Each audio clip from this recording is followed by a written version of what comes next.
James chapter 3.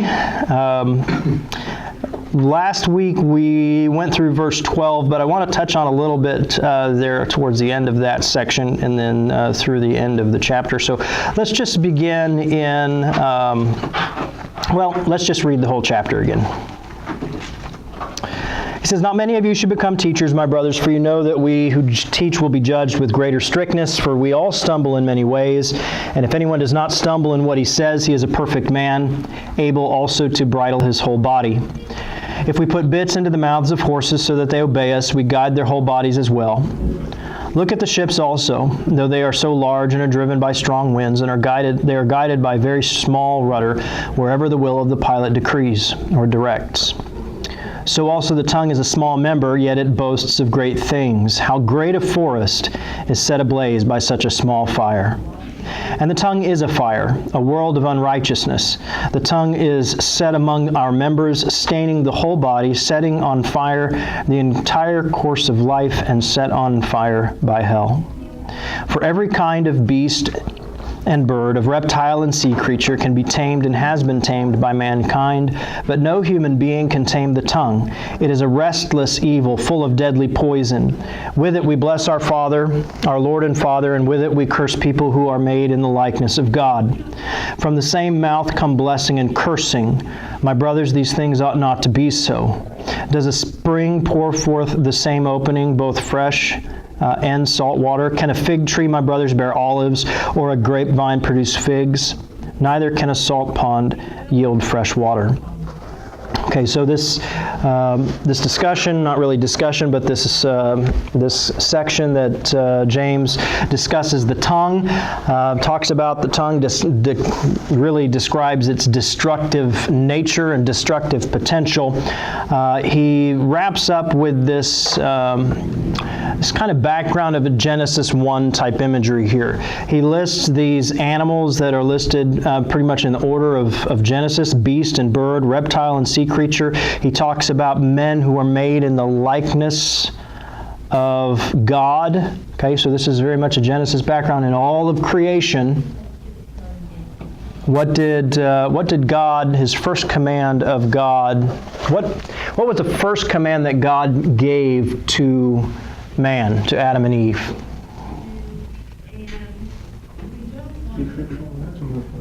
Okay, and? Subdue the earth and fill it, right?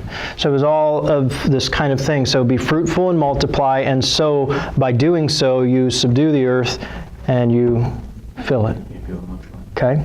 And so here what James is describing as far as this domestication of all of these animals, I think it is a hint that we have, in a sense, done that part of it. We have been able to obey that command, that decree, to subdue the earth. Okay? To have mastership, to have rulership over every other animal, every beast of the field, every bird of the air.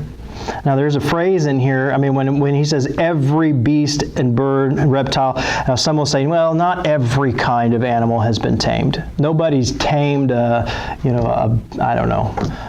rattlesnake, maybe. Maybe they have, I don't know. But that's not the point. I think that's splitting hairs. It's kind of like Jesus when he says, the mustard seed is smallest of all the seeds, and then you have people come along today and say, no, really it wasn't, so Jesus is wrong. That's not the point, okay?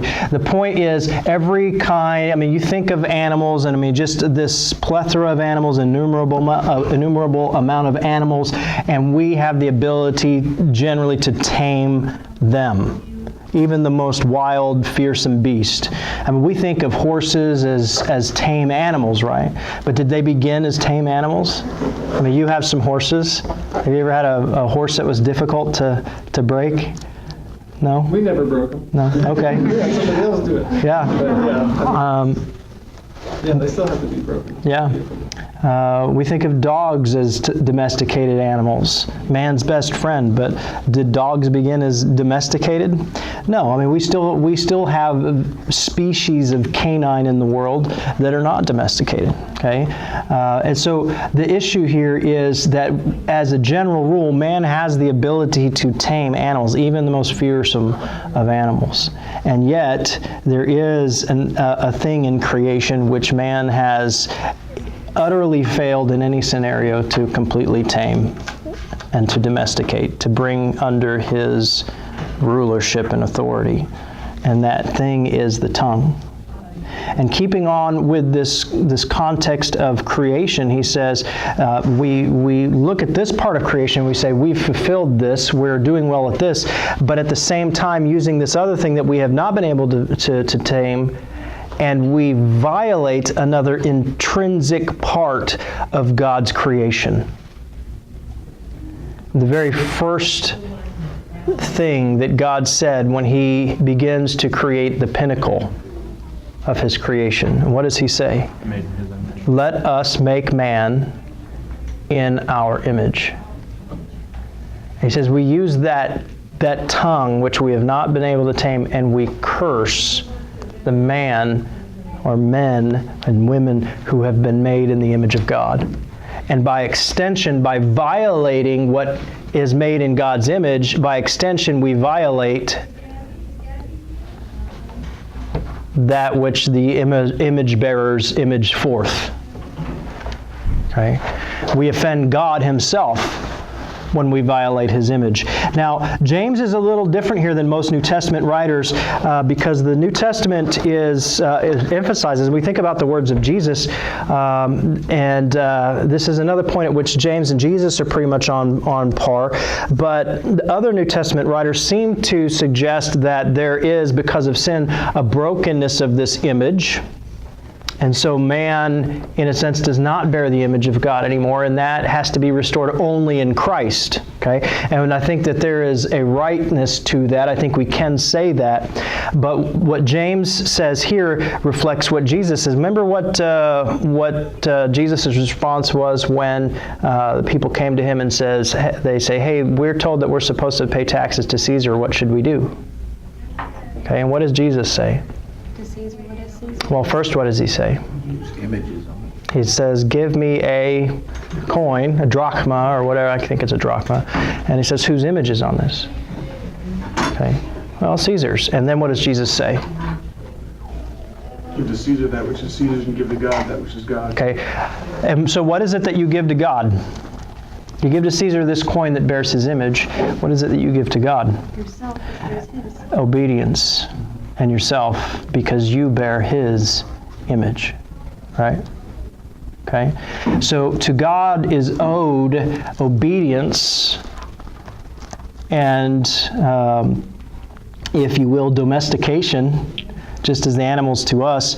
We owe to God obedience and conformity because we bear His image, and so does the person next to you with whom you curse with your tongue. Okay? And so here, by using the tongue to harm and to hurt and to curse, you are violating not just Torah, which is the major thing that James has been concerned with, but he pushes it all the way back to the beginning. You violate the very foundation of existence, the very fundamental nature of creation with your tongue. And that is a problem. And then he gives these dualities here, these rhetorical questions about a spring and about a tree. Can a spring put forth both fresh water or sweet water in the Greek and salt water or bitter water at the same time? Or even alternately?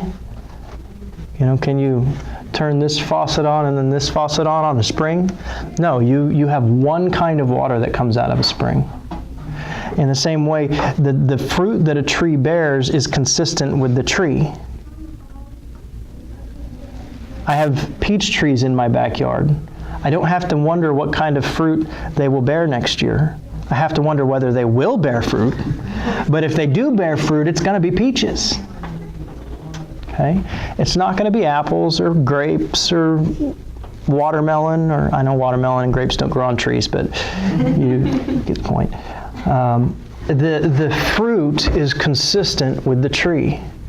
The water is consistent with the source of with its source in the spring.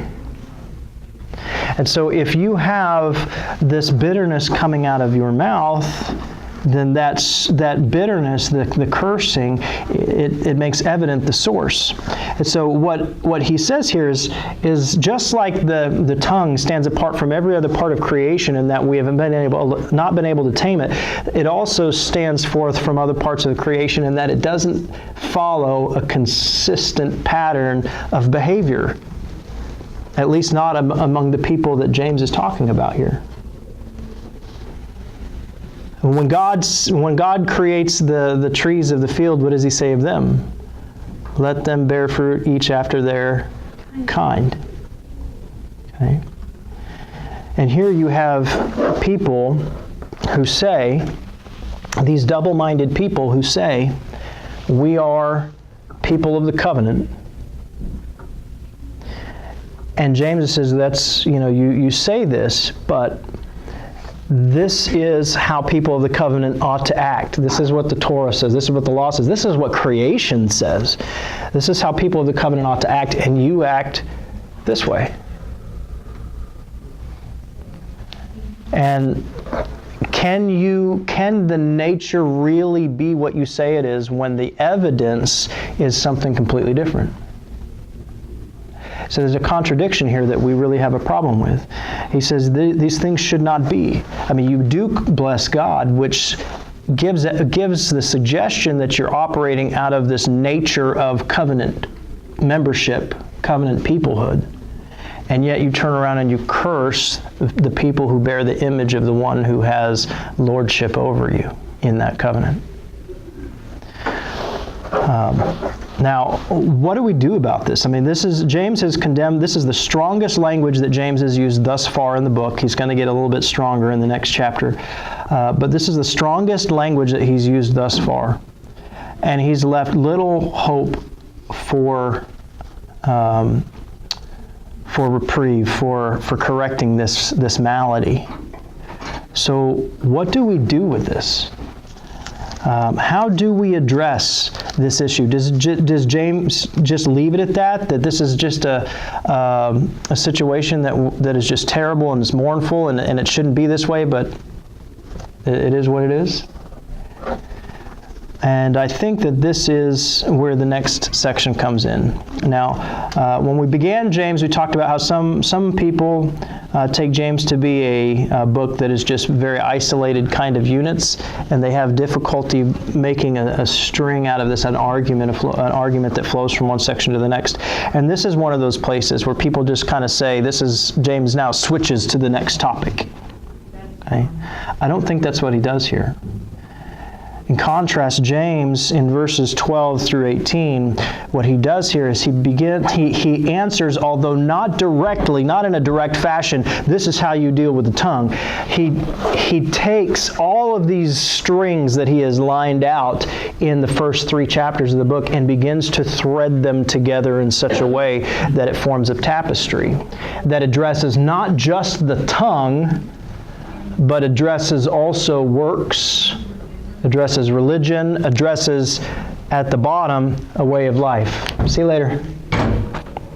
The way of life of a person who conducts their life by wisdom. Okay? So the answer is, how do you tame the tongue? How does a person tame it? If nobody's been able to do it, then what hope is there that we do it? And the answer James gives is, I think, wisdom. He says, who is wise and understanding among you? By his good conduct, let him show his works in the meekness of wisdom. But if you have bitter jealousy and selfish ambition in your hearts, do not boast and be false to the truth. This is not the wisdom that comes down from above, but is earthly, unspiritual, demonic.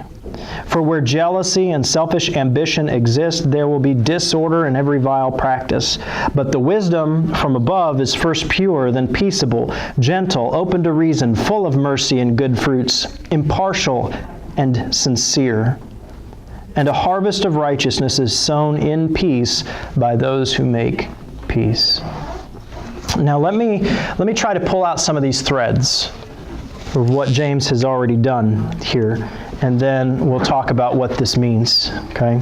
So first of all, he has this, who is wise and understanding. Okay. Which side of the board do I want to write on? Over here. Wise and understanding.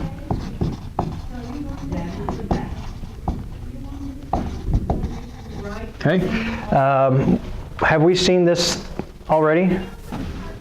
Have we seen this topic already, this idea? Yeah. Right at the beginning, right? If any of you lack wisdom, let him ask God. Okay. And so we have seen this theme of wisdom already. He's going to come back to now. This question here is a rhetorical question. Okay, I think. In other words, he says, this is more of the context is, here's people saying, oh, they're wise, and he says, now who is wise among you? You know, will the real wise person stand up? Okay, because he's going to tear down what he's been doing already, and what he's going to do here is he's really tearing down and accusing them. He's laying this accusation against them that their wisdom really is not wisdom, or the kind of wisdom they claim to have is not really wisdom. Okay, an interesting thing here about this word understanding and this whole phrase. Okay, the word for understanding is a word that is related to the Greek word pistis, which is the Greek word for, does anybody know? You remember? Faith. Okay.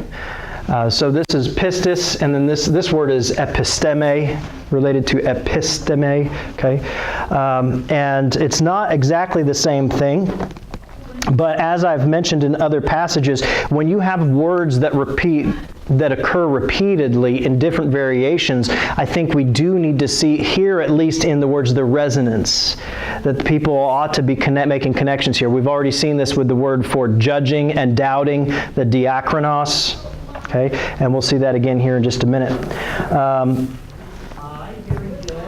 Okay, so this word here is a word for understanding, and there's an interesting description of the word. I'm going to pull this up here. The first century philosopher Epictetus, I don't think he read Paul's writings, but he spoke Greek, and so he addresses this distinction between faith and understanding, or pistis and episteme, in this way. He says that when someone hears from God that the soul is immortal, that creates, to be sure, a faith, pistis, but not knowledge, or episteme.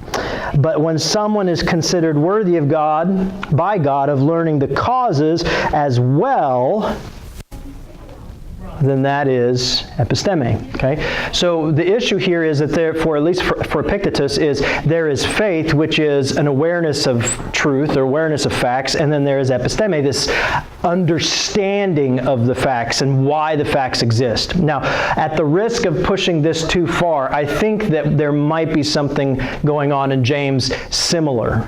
Okay, when we talk about wisdom. Okay, what is there's a very common definition that I've heard of wisdom that I wonder if you've heard of, and that is the difference between knowledge and knowledge is knowing a fact, and wisdom is knowing how to apply that fact to real living. Right? Have you heard that? Okay, that's kind of what this means, this episteme too.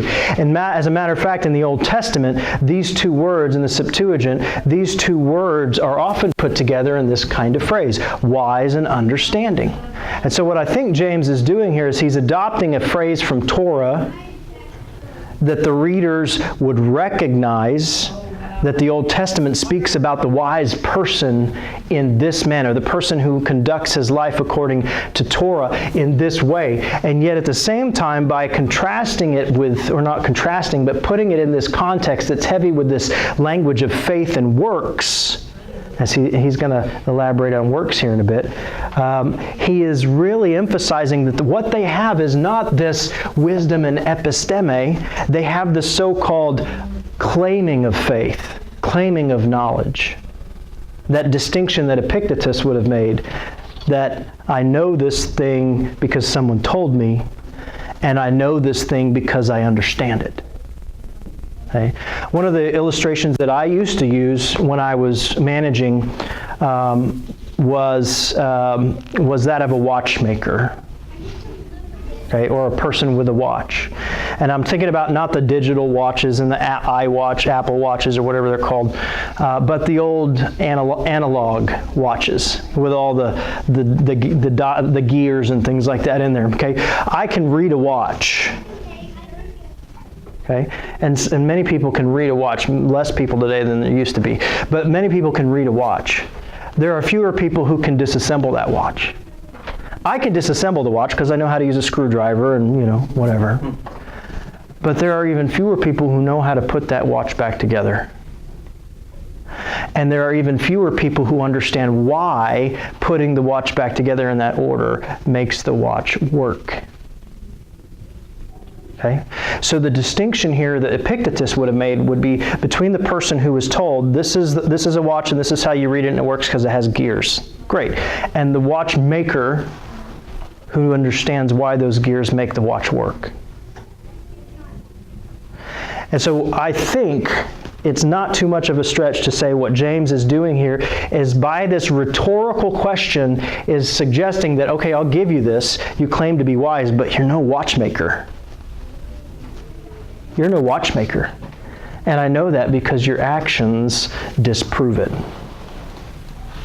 Your actions disprove it. Okay? So he says, who is wise and understanding among you? How do they prove it? He says, let him by his good conduct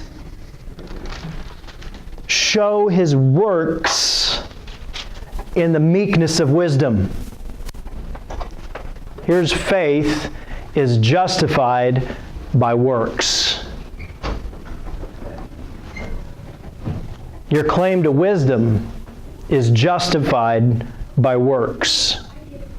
Okay? So we could say this, let him show his good works. Here's that. Let him show his works in the meekness of wisdom. So we've seen works, we've seen meekness, and we've seen wisdom again. Okay? But let him by his good conduct, right?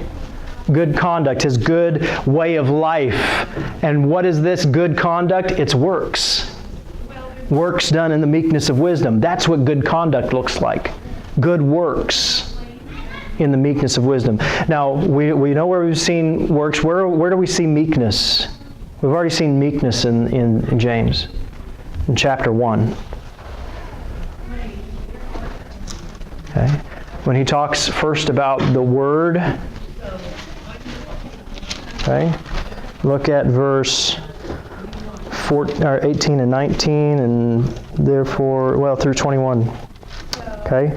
This God brought us forth by His Word, quick to hear, slow to speak, slow to anger, put away all filthiness, wickedness, receive with meekness.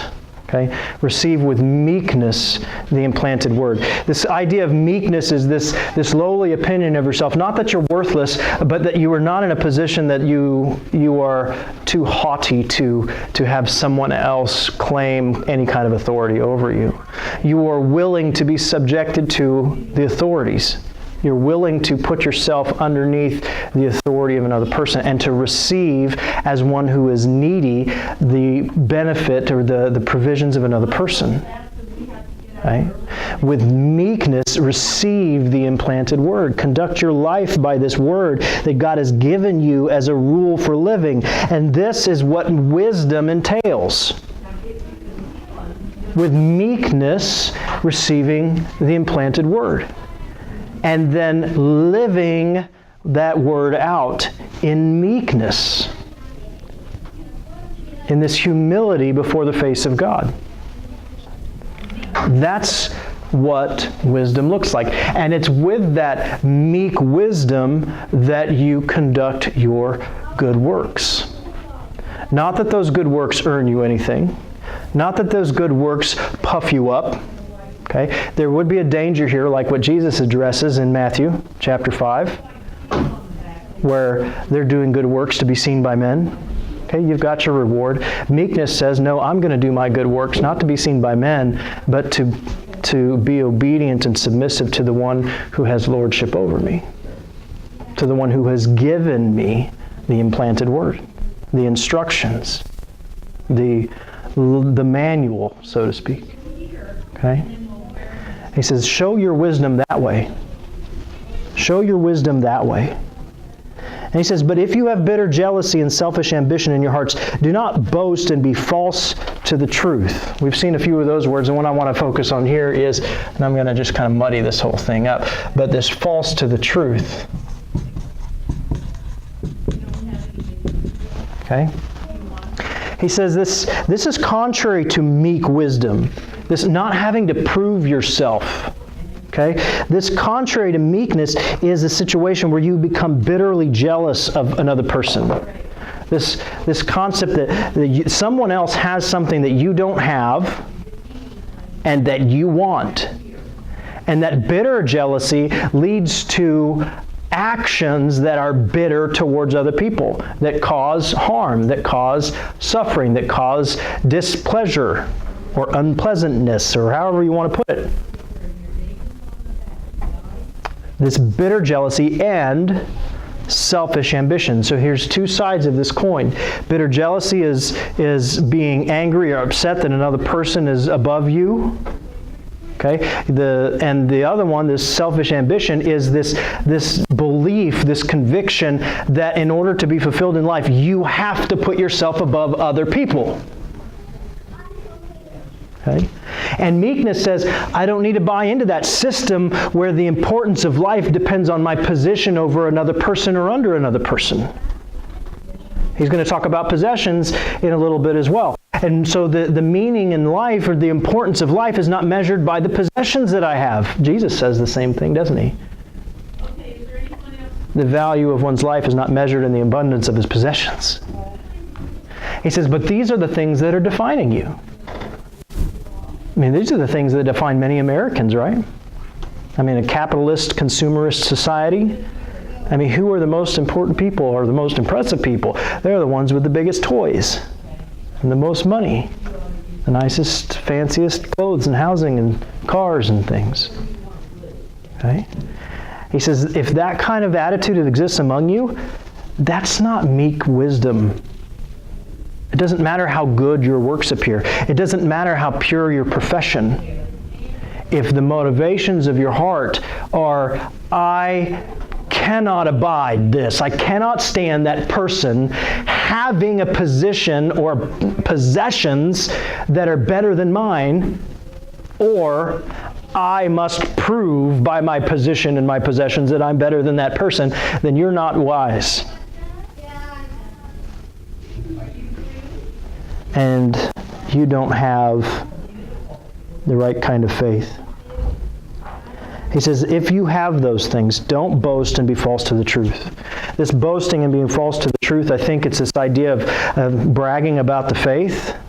You know, oh yeah, not only do I have these great possessions and this great position, but I also have excellent theology. You know.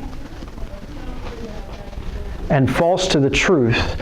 This, he says, and we already looked at this in chapter 1, I read it briefly, of 1:18, of his own will he brought us forth by the word of truth. Okay? So being false to the truth or lying against this truth, I think, comes with it the idea that you are living in such a way that gives lie to what you say you believe. Okay?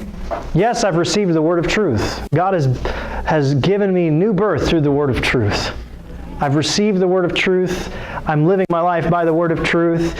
And yet I cannot stand that Nate has a brand new red and white pickup truck that's painted like a 70s style Cheyenne. He keeps sending me pictures of. He doesn't really have this truck. But if he did, I would be extremely jealous. Anyway, if that's the case, then your behavior and your boasting about it is giving the lie. It's proving false what you say you believe. Paul in Corinthians says, for we can do nothing against the truth, but only for the truth. I think in a fundamental way, he's saying the same thing in the opposite direction that what James is saying here. It doesn't matter how much you say something, it doesn't make it true. And it doesn't matter how much you say something, it doesn't make it not true. True is true. And your life either conforms to the truth or it does not.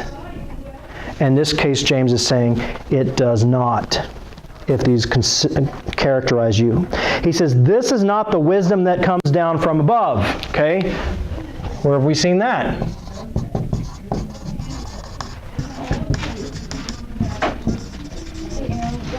How Yeah. would you boast about it? Like, why would you boast about that? I think so. People are that way. That word boast is used previously in the book too, and I haven't really talked about that because there's a sense in which it can mean claim victory over another person. Okay, that you have these things, you have this, look at my greatness. I've gained this victory, and it doesn't matter how. If you did manage to get position over another person or possessions better than another person, and you claim to have faith, I mean, you can't boast about that. It's not something to boast about. This is characteristic of a person who ties up his identity and his importance with the position and power and possessions. And if you take your joy and your sense of identity and of importance from those things, then you're wrong. I don't think it has to even be external boasting. It can just be this internal sense of confidence and pride because, I walk with swagger because I got a nice vest, which, I don't know. Okay? So where have we seen wisdom from above? I'm reading the 17, the good gifts come from above. Yeah. 1:17, right? Every good gift and every perfect gift is what? From above, coming down from the Father of lights.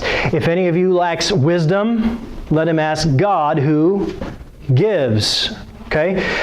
So this idea that God is the giver, and and He gives good gifts, and one of the good gifts, and primarily for James, I think, at least in this letter, the primary good gift He gives is wisdom. Okay? So this kind of wisdom that you say you have, that's characterized by bitter jealousy and selfish ambition, is not the kind of wisdom that God gives. It's not the kind of wisdom.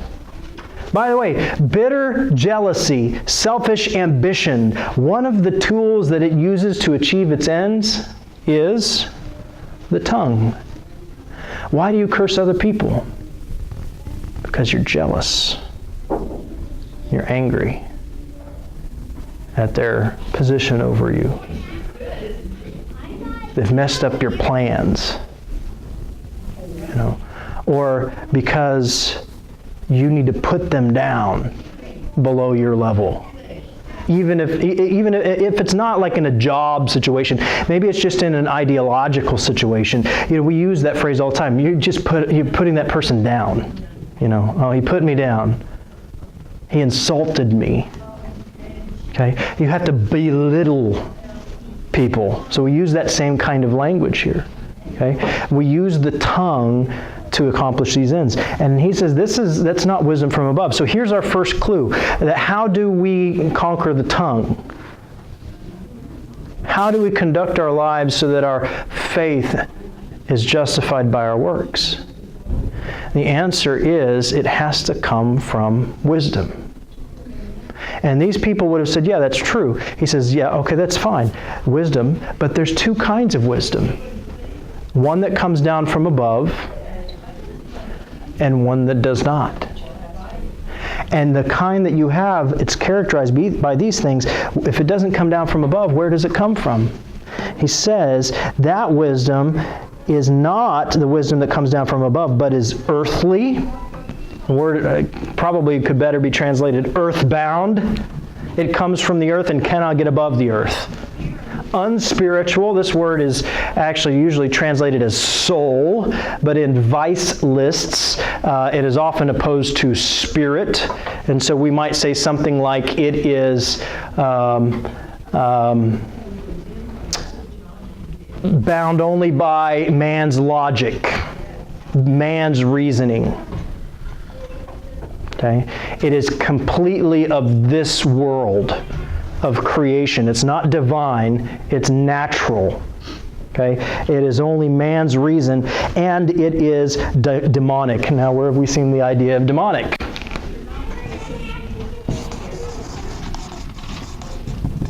You believe that God is one, you do well. Even the demons believe and shudder. Okay? So they confess faith, but do their actions conform with with this belief in God as one? No, absolutely not. Your actions are the same way. He implied it earlier in that statement. Here he makes it explicit. Your wisdom doesn't come from God. It comes from demons. It comes from demons. Now, I have to stop because it's cantata day, so we will be in chapter 3 again next week, but we will finish chapter 3, I promise that, next week. But from here, he's going to talk about what the result of that demonic wisdom is, and what is the characteristic of wisdom that comes from above. And let me just give you one teaser here, and I want you to think about this. Think about how the words here when he speaks of righteousness and good and the makers of peace. Okay? Those words are all reflected in his discussion of faith and works. All in faith and works. And the key to unlocking all of this is, as from the very beginning, this duality or simplicity. Will you be a person who is divided in nature, trying to live under a covenant with God and yet living, as he'll say in 4:4, as friends of the world, operating through demonic wisdom? Or will you live as a person who is united and simple in their oneness and devotion to God and how they live their life in humility? Okay. The Lord bless you and keep you. The Lord make his face to shine upon you and be gracious to you. The Lord lift up his countenance upon you and give you peace.